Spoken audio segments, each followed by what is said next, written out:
La reputación de los cristianos puede ser, bueno, algo complicado. Rosaria Butterfield cree que los discípulos de Jesús deben ser conocidos por su humildad y por un amor genuino hacia las personas.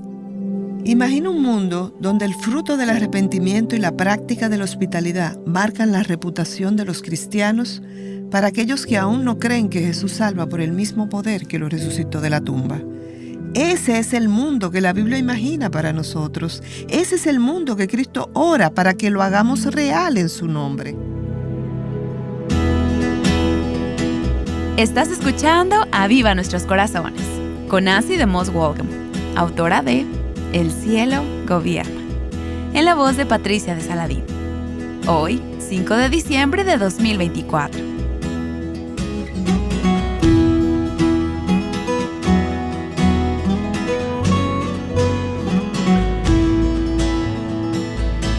Bueno, no digo esto muy a menudo, pero la serie en la que estamos ahora debería venir con una etiqueta de advertencia.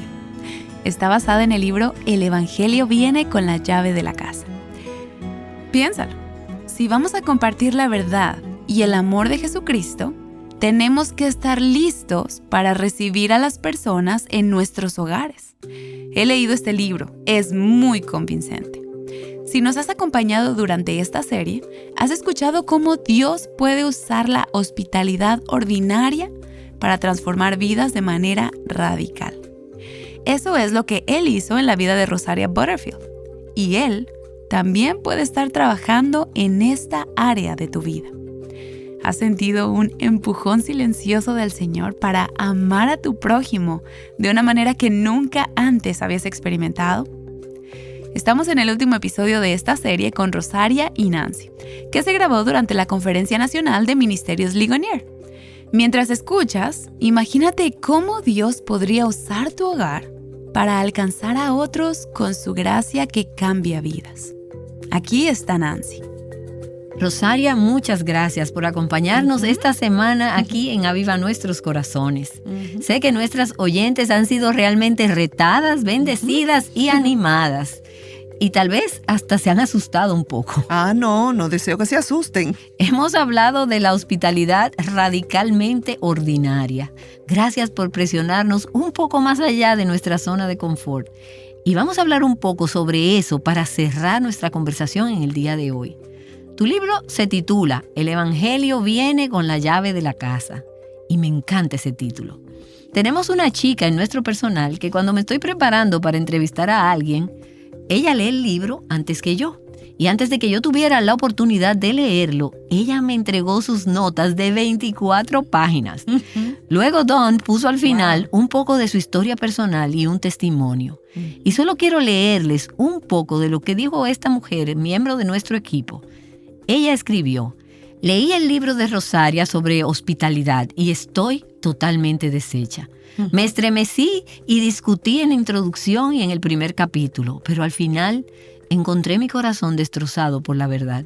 Wow. Estoy convencida de que la mayoría de los cristianos no sabemos nada de la comunión bíblica genuina. A veces Dios habla en un susurro, pero mientras leo este libro, Dios sigue gritando: ¿entiendes? ¿Me obedecerás ahora? Wow. Desde el 2001 vivo en mi pequeño y cómodo vecindario. He orado por mis vecinos y compartido dulces navideños.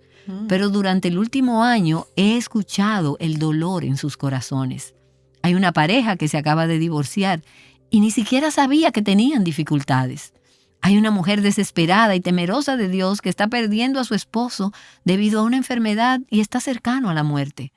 Hay 2 preciosos vecinos que han tenido una vida difícil y temen ir a la iglesia porque, como dijeron, simplemente nos sentaremos allí y lloraremos. Aunque les dije, está bien, iré a llorar con ustedes.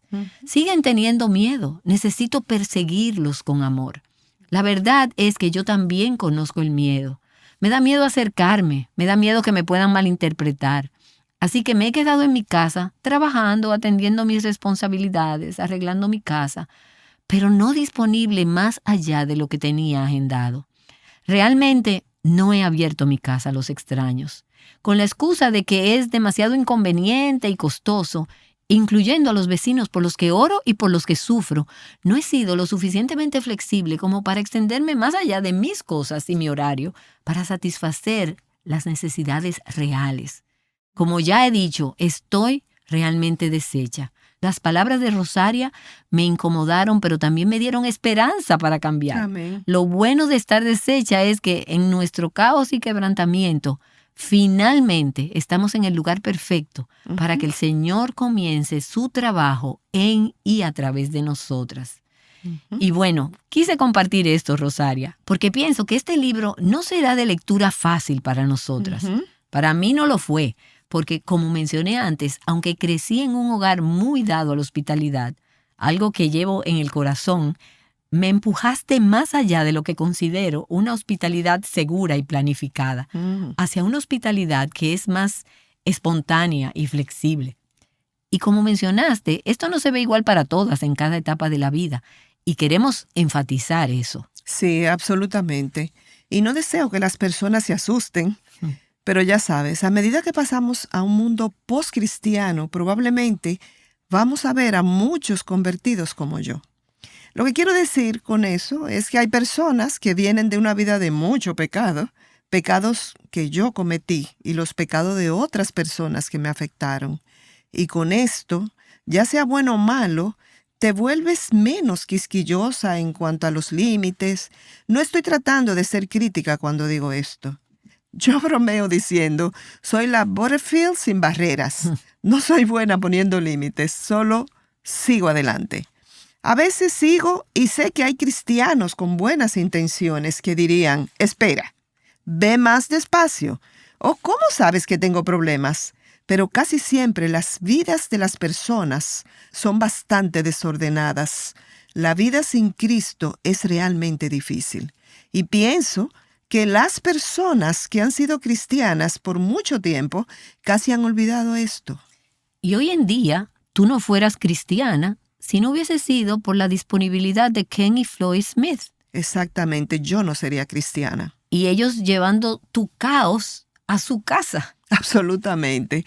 Pienso que a veces nos sentimos incómodas. Pensamos, ¿y si ofendo a las personas? O ¿qué tal si realmente están bien y no necesitan a mi Cristo? Bueno, entonces tienes un problema con tu teología. Porque nadie puede estar bien, todos necesitamos a Cristo. La vida sin Cristo es muy difícil. Tiene algunos límites aterradores y pienso que esto es exactamente lo que quiero que la gente sepa. Porque sé que hay personas que me escuchan hablar y piensan, bueno, ¿y qué pasa con los niños? Y de hecho tenemos una madre que está con su pequeño escuchando esta conversación y durante el receso le preguntamos, ¿qué deseas saber?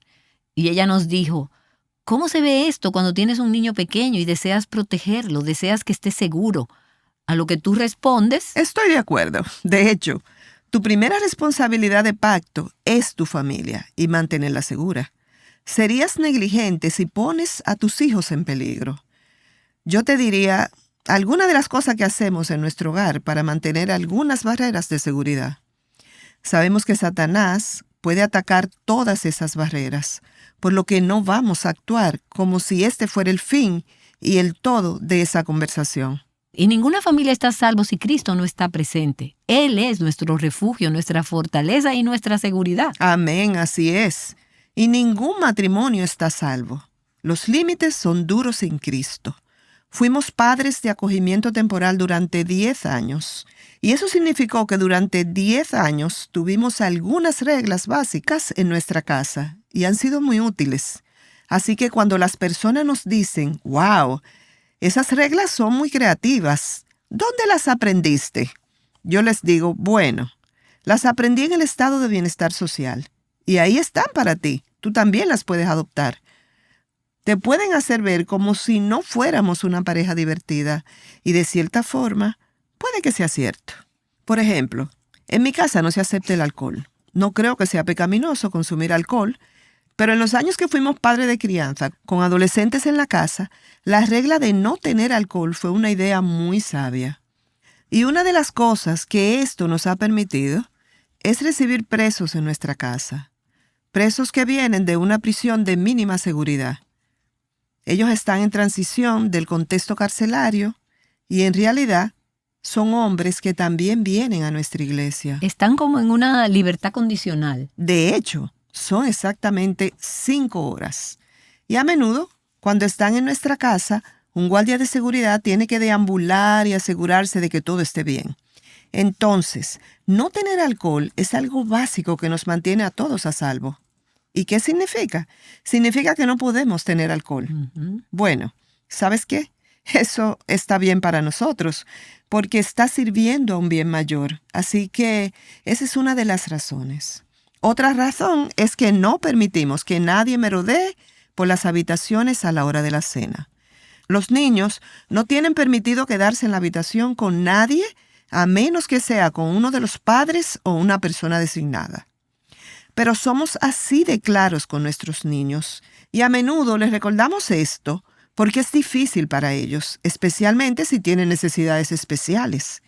Les decimos, no, nunca te subas a un auto con ellos, nunca estés en una habitación con ellos, nadie puede tocarte. Hablamos mucho de cosas del cuerpo. Habla con tus padres, habla con tus padres, habla con tus padres. Pero en su mayor parte, cuando tenemos compañerismo abierto, todos estamos en el comedor. Estamos en la sala de educación en el hogar, estamos en la sala de estar. O sea, están en grupo. Exacto. Nuestros hijos son lo suficientemente mayores para entender estas reglas. Los pequeños no. De modo que cuando tienes niños pequeños, es un trabajo de hipervigilancia y te preguntas si alguna vez podrás relajarte un poco después de que tus hijos sobrevivan a la primera infancia. Tengo una amiga muy querida de la iglesia que realmente estaba motivada a practicar la hospitalidad. Ella es una de las personas más hospitalarias que conozco. Ella se mudó a un área nueva con sus 2 hijos, de 1 año y otro de 5. Lo que ella decidió fue tener un ministerio estrictamente para madres con niños pequeños. Ella vivía en una calle sin salida. Le escribió notas a mano a cada una de las personas y las invitó a su casa para un tiempo de historia bíblica los lunes por la mañana. Todas vinieron. Quiero decir, todas las madres que no eran cristianas llegaron. Wow. ¿Sabes por qué? Porque se sienten solas. Pero ella les dio una razón para tomar una ducha y salir de la casa. Y sabes que eres una triunfadora cuando tienes un niño pequeño y te duchas y sales de tu casa, ¿no es así? Sí es. Así que ha sido maravilloso en ese sentido. Pero luego mi amiga, que es una cristiana muy fiel, también se enteró de algunas de las necesidades en cada uno de estos hogares. Y una de las cosas básicas era, ¿cómo voy al supermercado con los niños que tienen diferentes horarios para la siesta? Bueno, todas esas mamás comenzaron a hacer compras unas para otras. Se convirtieron en un equipo. Entonces, a partir de ahí, comenzó un estudio bíblico para parejas. Y ellos no eran creyentes. Y déjame decirte esto, eso no es una iglesia. No son cristianos. Pero había una necesidad de comunidad. Y mi amiga, que es cristiana, se dio cuenta de eso. Ella puso a Cristo en el centro de esa comunidad, usando la música de una cantante cristiana y enseñando historias bíblicas a los niños. Pronto las madres sintieron curiosidad. ¿Es eso cierto? Dios escucha nuestras oraciones. ¿Estamos solos en este mundo? ¿Hay propósito en mi vida? ¿Hay algún significado en mi sufrimiento? ¿Cómo sería mi matrimonio diferente si mi esposo y yo nos sometemos a Cristo?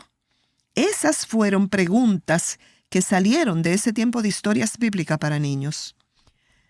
Pero una de las cosas que era vital en lo que ella hacía es que lo hacía los lunes por la mañana. No era hacerlo cada tercer lunes del mes y traer algo para compartir. Eso es otra cosa. Es más bien, ven como estás, ven en pijamas. Incluso si todavía no te has bañado. Sí, no tienes que ser perfecta, solo tienes que venir. Y esa es la forma en que tú te conduces en tu hogar también. Es posible que aún estés haciendo algunas cosas de escuela en el hogar y tienes cosas en varias etapas de preparación. Sí. Y eso no es entretenimiento. Exacto, no es entretenimiento. Y los menús y las comidas y tener que arreglar la mesa. En tu libro nos pintas una imagen sobre eso que es muy real. Sí, es muy real. Le da a otras personas la oportunidad de ministrar. Y sabes, mi vida es bastante desordenada. El Señor ha enviado a un número de personas que están luchando con una serie de cosas. Y recuerdo que una vez estaba en una conversación por videollamada con una amiga que atravesaba varias luchas. Eran alrededor de las 5 en punto, que no es un momento ideal para estar en esa videollamada, porque necesitaba preparar la cena. Uno de los hombres solteros de nuestra iglesia entró y pudo ver que yo estaba ministrando a una amiga. Él me miró y me hizo una seña, como diciéndome, ¿puedo encargarme de la cena? Y yo pensé, ni siquiera sé si este hombre sabe cocinar, pero bueno.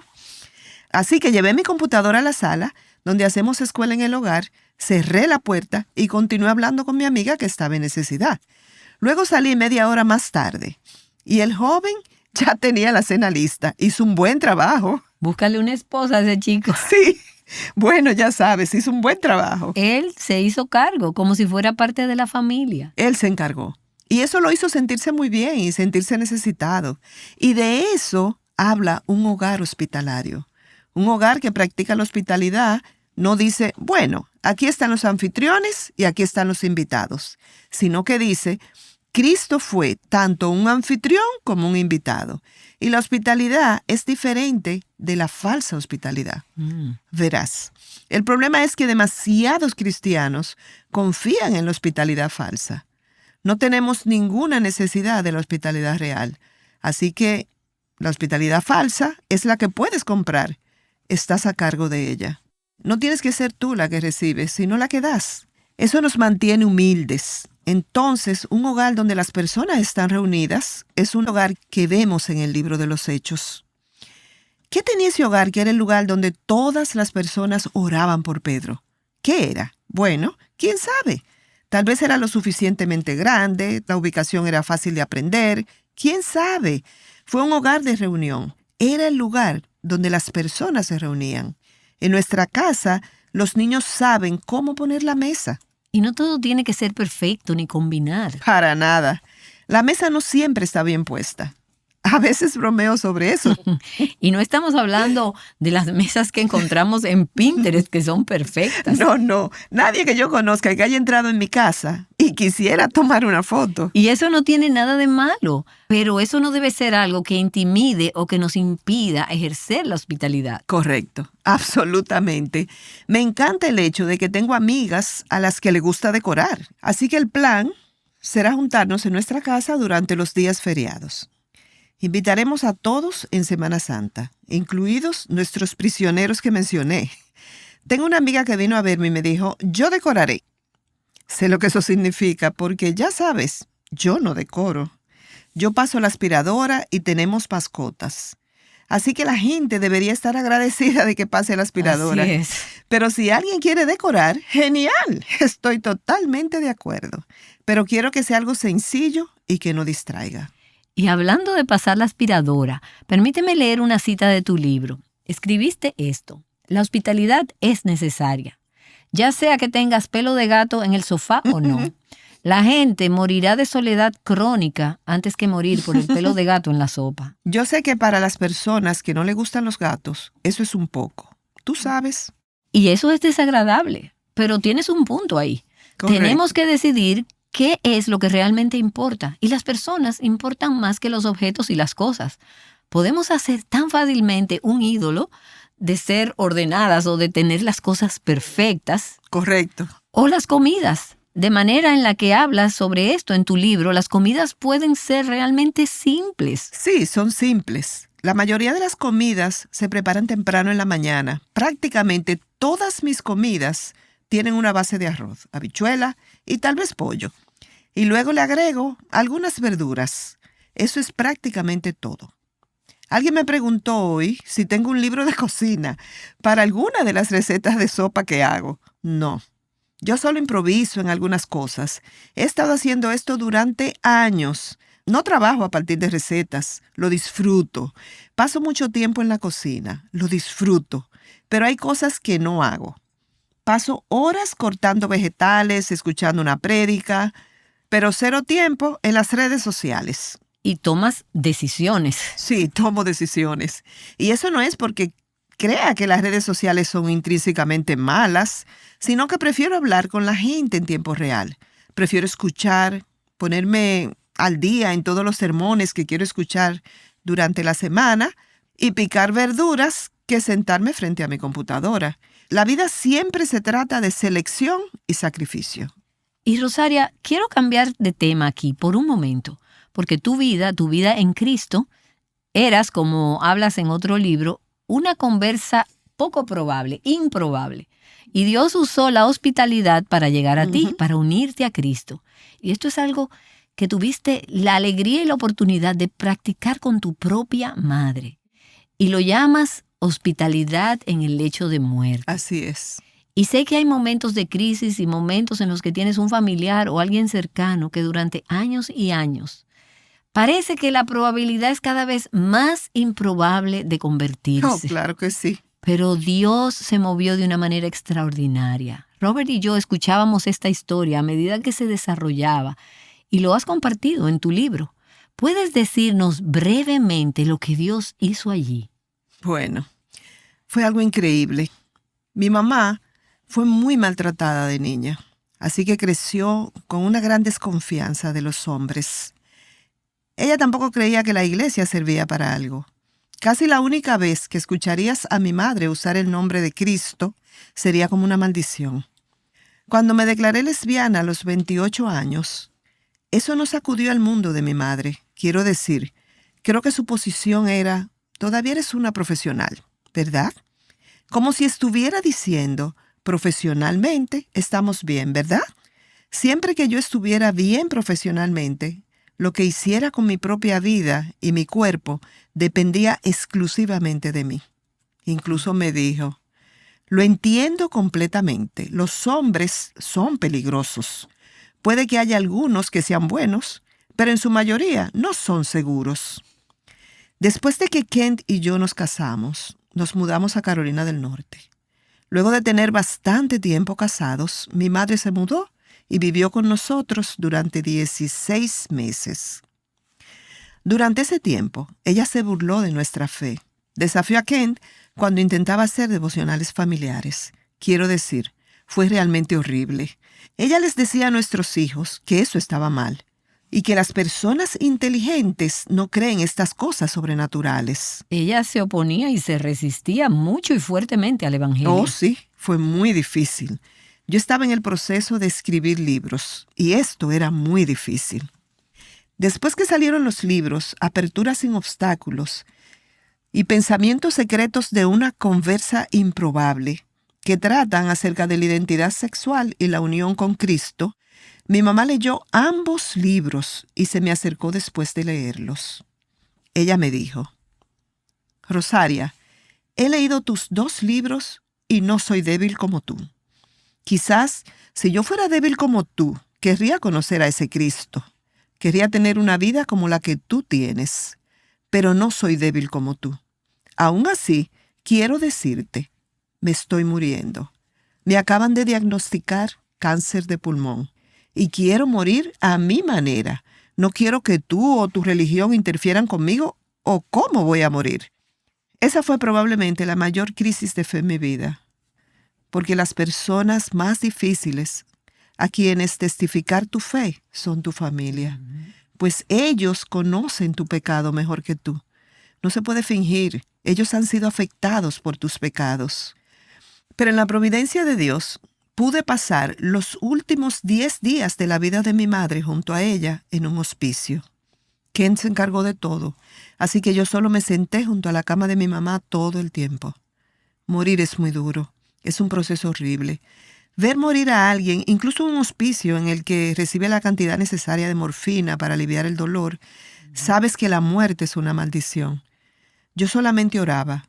Soy cantante, así que canté a través del salterio, canté salmos. En cierto momento, mi madre se sentó, me miró y me dijo, bueno, supongo que ahora soy débil como tú. ¿Por qué no me hablas de ese evangelio? No puedo creer en eso. ¿Por qué no puedo creer si soy débil como tú? ¿Por qué no puedo creer? Y le dije, bueno, mamá, no creo que sea el evangelio el que no conoces.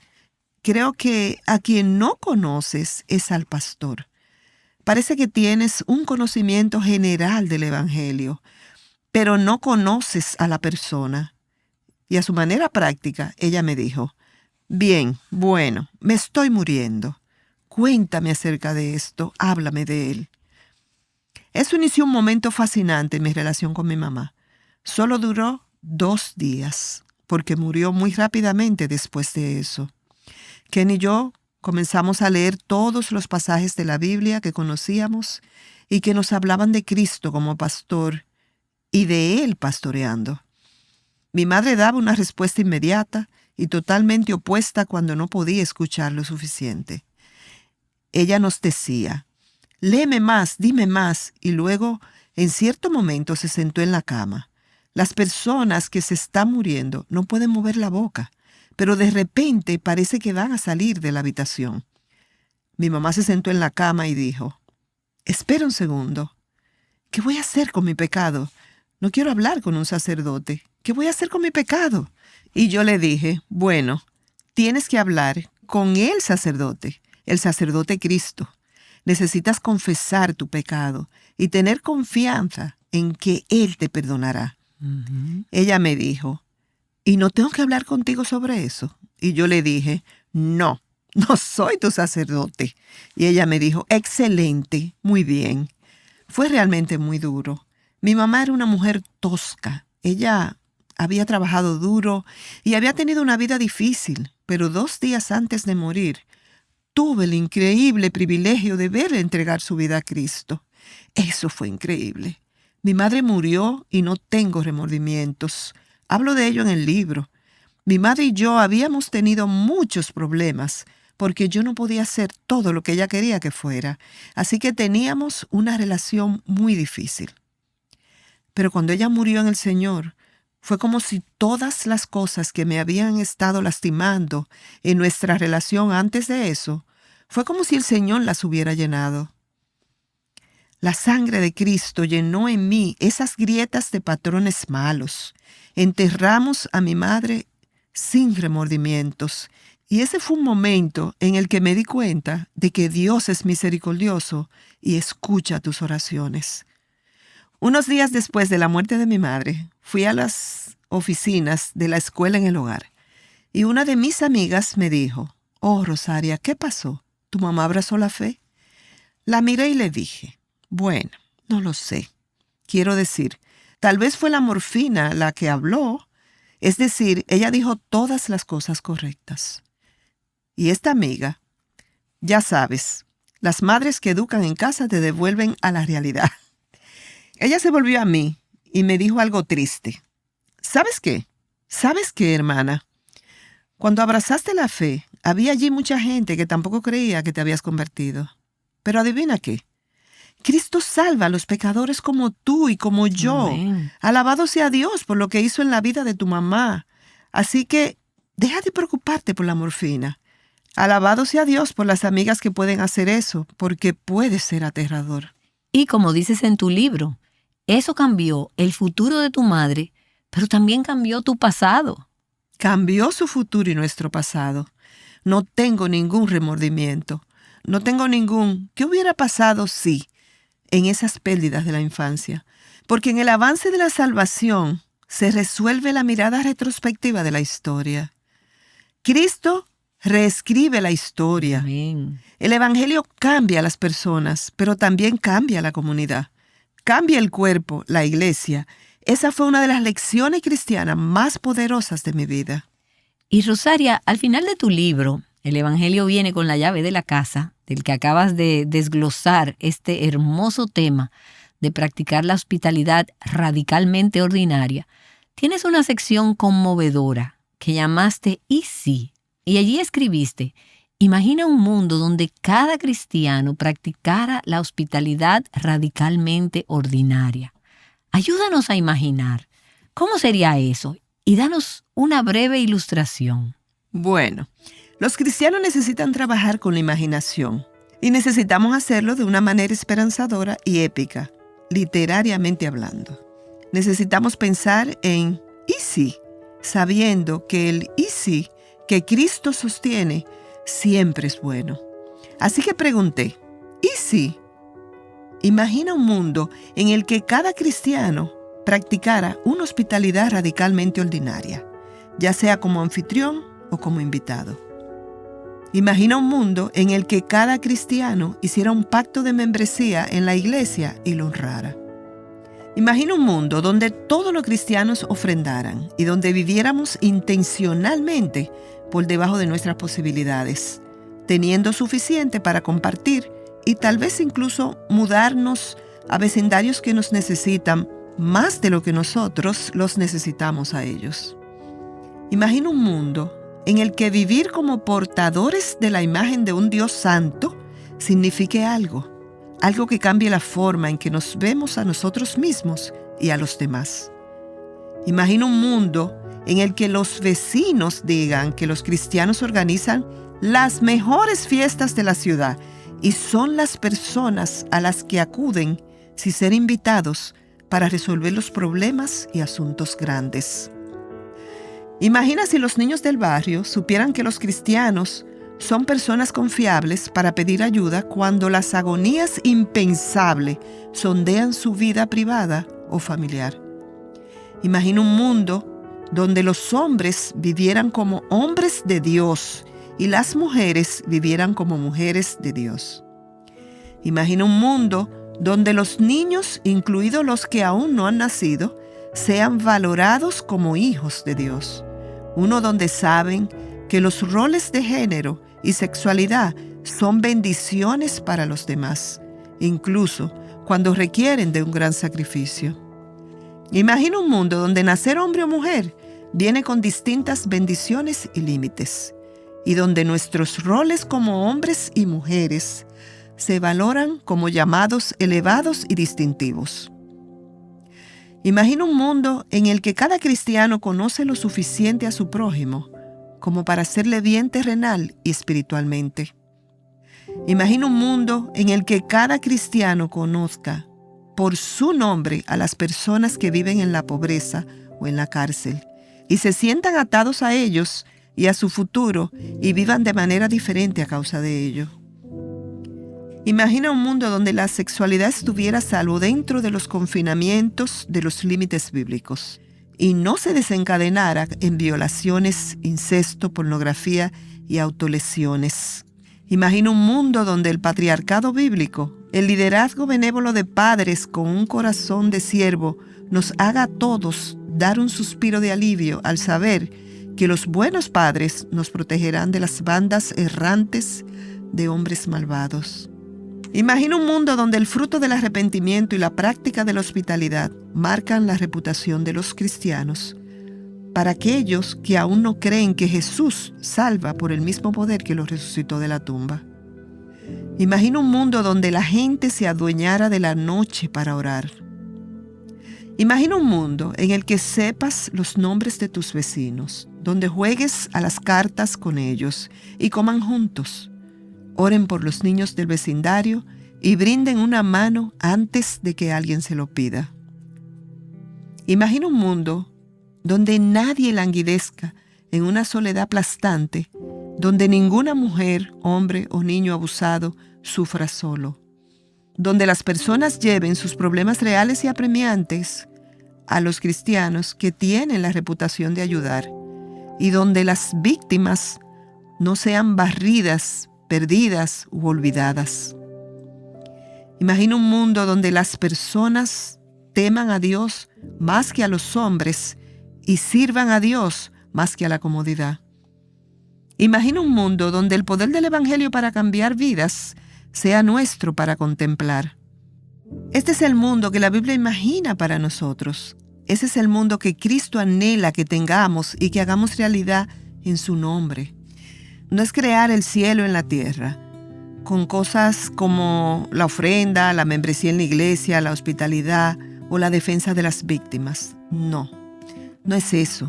Hacemos estas cosas para que podamos prepararnos juntos para lo que viene, para el regreso de Cristo, para nuestra herencia en el nuevo cielo y la nueva tierra, para que podamos advertir a nuestros vecinos del verdadero juicio que vendrá, para que podamos honrar a nuestro Dios y Rey. Estos son los elementos básicos, comenzando contigo y conmigo, y nuestras puertas abiertas, y nuestras mesas dispuestas para comer, y las llaves de nuestras casas listas para dar. Eso no es complejo. El cristianismo radicalmente ordinario no es un cristianismo de doctorado. El evangelio que viene con la llave de la casa es el cristianismo ABC. La hospitalidad radicalmente ordinaria y diaria es el bloque de construcción básico para la vida cristiana vital. Comienza en cualquier lugar, pero por favor, comienza.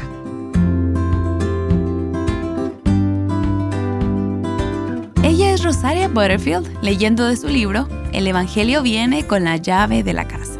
Y el subtítulo es Practicando radicalmente la hospitalidad ordinaria en nuestro mundo post-cristiano. Ella ha estado hablando con Nancy DeMoss Wolgemuth sobre cómo la hospitalidad es esencial para la vida de un creyente. El cristianismo diario radicalmente ordinario no es un cristianismo de doctorado, es un cristianismo ABC. Eso es lo que dijo Rosaria. Cuando pienso en otros elementos de la fe que han sido bloques de construcción para mi vida cristiana, pienso en 3 palabras. El cielo gobierna. Ese es un mensaje tan simple, ¿no? Podemos descansar en la soberanía de Dios que cambia la forma en que vivimos cada día. Llamándote a usar tu hogar para apuntar al Evangelio y ayudar a otros a experimentar la libertad, la plenitud y la abundancia en Cristo. Aviva Nuestros Corazones es un ministerio de alcance de Revive Our Hearts.